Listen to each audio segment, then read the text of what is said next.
عرض سلام و روز بخیر دارم خدمت همراهای گلم. در ادامه پست قبلی که کرمفیل نسکافه و شکلاتی رو براتون گذاشتم، امروز یه رسیپی خیلی عالی از نان پونچیک دارم که در صورت دلخواه میتونیم با کرمفیلایی که آموزش دادم سرو کنیم. اینم بگم که خیلی تشکر میکنم از کامنت های قشنگتون، تا این حد منو شرمنده میکنین. دوستان خوشحال میشم که کانالمو به دوستانتون معرفی کنین تا تعداد بیشتری از این آموزش‌های خوشمزه استفاده کنن.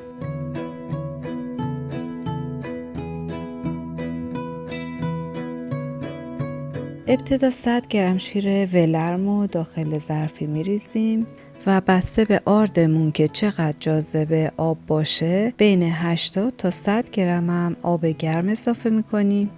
بعد 30 گرم شکر اضافه میکنیم و هم میزنیم تا حل بشه.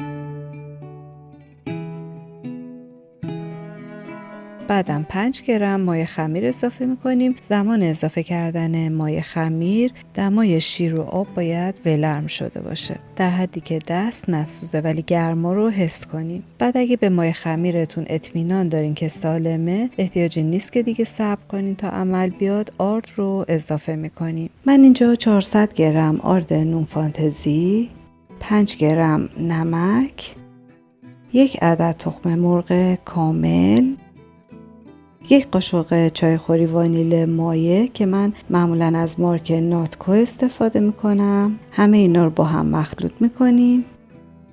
بعد 50 گرم کره به دمای محیط رسیده رو اضافه میکنیم. حالا یا با دستگاه حدود 15 دقیقه میزنین یا با دست تقریبا 20 دقیقه ورز میدین. اینم اضافه کنم که در صورت تمایل میتونین داخل آردتون یا همین مرحله نصف قاشق چایخوری بهبود دهنده نان اضافه کنید تا در نهایت کیفیت نونتون خیلی بهتر بشه. وقتی که مواد خوب یک دست شد، داخل یک کاسه چرب قرار میدیم. روشو با سلفان میپوشونیم و اجازه میدیم خمیر به مدت 1 ساعت اولین استراحتش رو داشته باشه. بعد از استراحت خمیر رو به 12 تکه تقریبا 60 گرمی تقسیم میکنیم و طبق تصویر همه رو به شکل چونه های کوچیک در میاریم.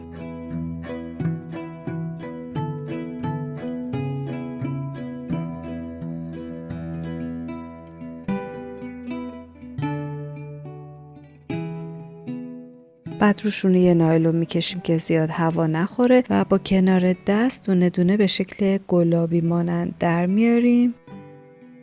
بعد سرش رو یه قیچی میزنیم.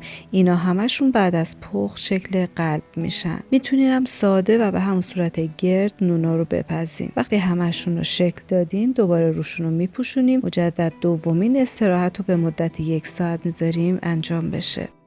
برای رومال نون ها یه دونه تخم مرغ کامل رو به اضافه 1 قاشق شیر، به اضافه نصف قاشق روغن مایع همشون رو مخلوط میکنیم و یه مقدار خیلی کمی هم وانیل میریزیم.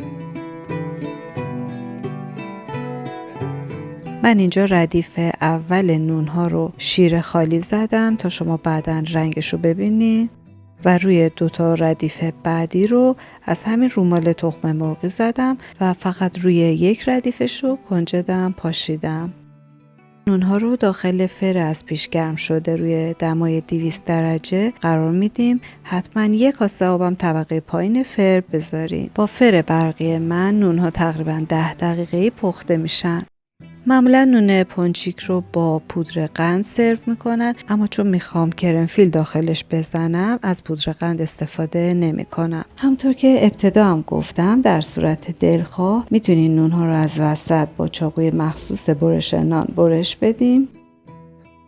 بعد از کرمفیل نسکافه و شکلاتی داخل نونها قرار بدیم. امیدوارم این نونای خوشمزه رو درست کنین و با خانواده دور هم نوش جان کنین. برای پیدا کردن آموزش‌های دلخواهتون حتما به بخش پلیلیست مراجعه کنین. اونجا همه آموزش‌ها به صورت دسته‌بندی ارائه شده. منتظر کامنت‌های قشنگتون هستم. کامنت انگلیسی فراموش نشه. متشکرم دوستان. روز خوبی داشته باشین. همتون رو به خدای بزرگ میسپارم. خدا نگهدار.